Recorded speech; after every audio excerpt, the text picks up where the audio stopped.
এটা বারিয়াম 4 বাংলাদেশ কৃষি গবেষণা ইনস্টিটিউট কর্তৃক উদ্ভাবিত আমের একটি উচ্চ ফলনশীল জাত। এটা বাজারে বারিয়াম 4 নামে পরিচিত। এটা রসালো এবং বেশ সুস্বাদু। এটা সাধারণত বাজারে আসে বর্তমান মে মাসের শেষের দিকে এবং জুন মাসের প্রথম সপ্তাহে। এটা কৃষি সম্প্রসারণ অধিদপ্তরের এসএসসিপি প্রকল্প থেকে বাস্তবায়িত একটি আম বাগান। আমি এখন দাঁড়িয়ে আছি নোয়াখালী জেলার কবিরহাট উপজেলার ৩ নং ধানসিঁড়ি ইউনিয়নের মাবুল হক চৌধুরীর প্রজেক্টে। আর আমার সামনে আপনি দেখতে পাচ্ছেন এবাদ ভাই নামে আম চাষি, যিনি এই বাগান পরিচর্যা করেন। এই বাগান উনার নিজ তত্ত্বাবধানে থাকে। এখন আপনি এবাদ ভাই, আপনি কেমন আছেন? ভালো, খুবই ভালো। এবাদ ভাই, আপনি তো এখানে আম বাগান করছেন, এই আম বাগানের পরিচর্যা আপনি কিভাবে করেন?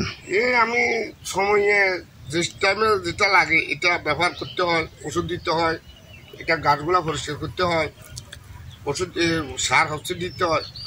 ঘাস কিভাবে পরিষ্কার করেন বা মাসে কয়বার করেন? 2 বার, মাসে প্রতি মাসে 1 বার করি। এবাদ ভাই, আমরা জানি আম বাগানে অনেক সার দেওয়া লাগে। আপনি এখানে সার দেন কতবার? সার দিই বছরে 2 বার। বছরে 2 বার দেন। কি কি সার দেন বলতে পারবেন কিনা? অবশ্যই পারেন। আপনি মনে করেন গরুর গোবর আছে, তারপরে মাইটা সার আছে। মাইটা সার বলতে ফসফেট, টিএসসি, ওইটা সাদা সারগুলো নিয়ে আর মনে করেন 3-4টা রকম মিলাই তারপরে একসাথে করি দিই। এবাদ ভাই, আমে অনেক ফোকা হয়, এর ফোকা থেকে প্রতিরোধের জন্য আপনি কি ব্যবস্থা গ্রহণ করেন?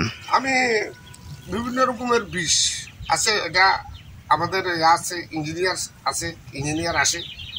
ইঞ্জিনিয়ার আসে দেখায়। ওই প্রথম কৃষি অফিসার ওনার পরামর্শক্রমে। হ্যাঁ, জি বলেন।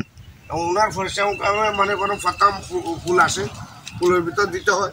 তারপরে মনে করেন কিছু গুটি হলে ও গুটিটার ভিতরে ওষুধ দিতে হয়। তারপরে আরেকটু বড় হলে আবার দিতে হয়, এই ধরনের। তার মানে এবাদ ভাই, আপনি এখানে যত রকম কীটনাশক ব্যবহার করেন সব ফুল আর দানা অবস্থায় বর্তমান আম সম্পূর্ণরূপে নিরাপদ নাকি? জি।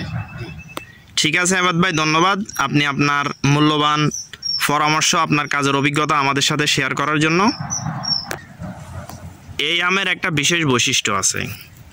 এই আমের পাতার চাইতেও মাশাআল্লাহ করে আমের পরিমাণ অনেক ভালো থাকে। প্রতিটা গাছে উপযুক্ত পরিবেশ এবং উপযুক্ত পরিচর্যা পাইলে 150 থেকে 200টি পর্যন্ত আম দিতে পারে।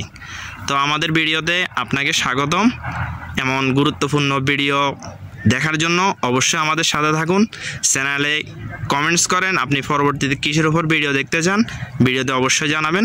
ধন্যবাদ। আসসালামু আলাইকুম রহমতুল্লাহি ওয়া বারাকাতুহু।